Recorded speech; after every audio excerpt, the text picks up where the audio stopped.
لاستقباله. من المتوقع طبعا أن يكون هناك في استقباله رئيس الوزراء الإسرائيلي بنيامين نتنياهو، وهذه كما قلنا هي الزيارة الأولى لأوباما منذ انتخابه لولاية رئاسية ثانية، وتأتي هذه الزيارة في بداية جولة في المنطقة سوف تشمل الأراضي الفلسطينية وسوف تشمل الأردن أيضا، وسوف يناقش الرئيس الأمريكي مع الأطراف التي سوف يلتقي بها عددا من الملفات، على رأسها سوف يكون الملف النووي الإيراني وأيضا الملف السوري. هذه الجولة سوف تتضمن برنامجا مكثفا للرئيس الأمريكي، سيقوم بزيارة لقاعدة النظام المضاد للصواريخ أو المعروف بالقبة الحديدية الذي تموله في الحقيقة الولايات المتحدة، وبعد ذلك سيلتقي بالرئيس الإسرائيلي شيمعون بيريز ورئيس الوزراء. 3-day visit, high on symbolism, but as we've just been hearing, low on expectations. Now, the two big issues, as far as Palestinians are concerned, settlements is the big issue, but we don't see anything happening. Do you think they've all been to the same tie shop? We don't expect any movement. That's the color of the Israeli flag, by the way. I know, as I was going to say, yeah. I don't know, I've always been taught never to talk over a national anthem, but I don't know if we're allowed to or not.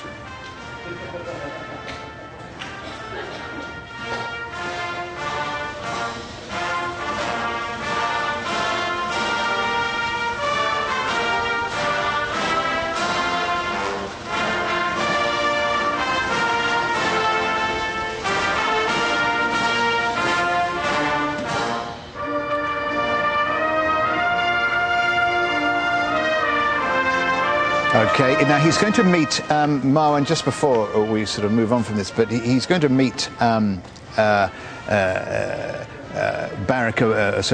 Abbas, isn't he? Yeah. But is it fair to say, even though he's going to meet Mahmoud Abbas, the Israeli public have moved on because their agenda is very different to Barack Obama's or Mahmoud? Yeah, well, I think as we heard him the last few days, he's still trying to make demands that even tougher sanctions and making the military option center stage remains to be on the Israeli agenda.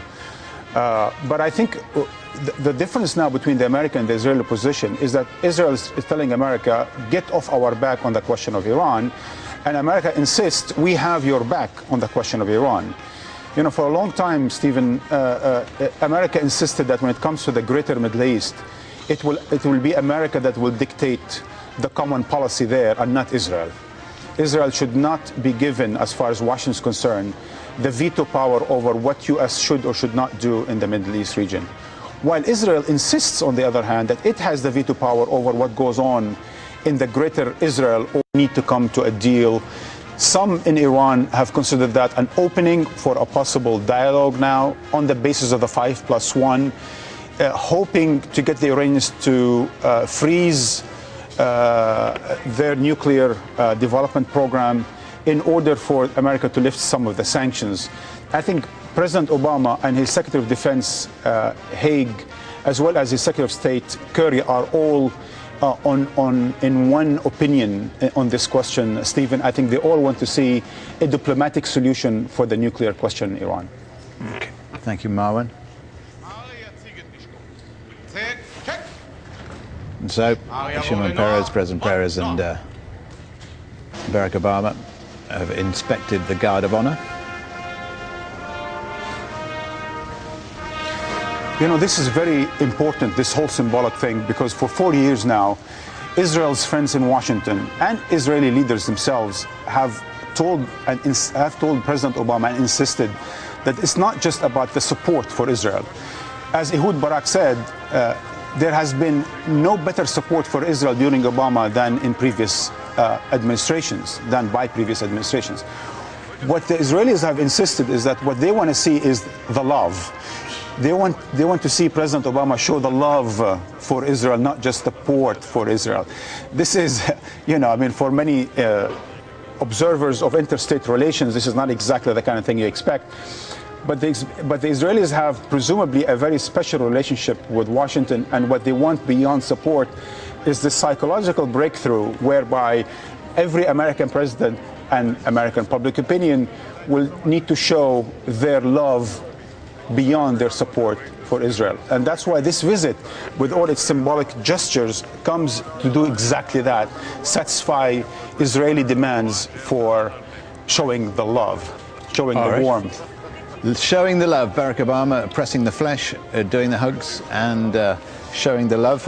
We don't know quite how popular he is, but certainly one of the most popular American presidents was Bill Clinton. He went there 4 times during his presidency, and he certainly choreographed that historic handshake as we're talking. The same dangers, we share the same hopes. The United States became great by giving, not by taking.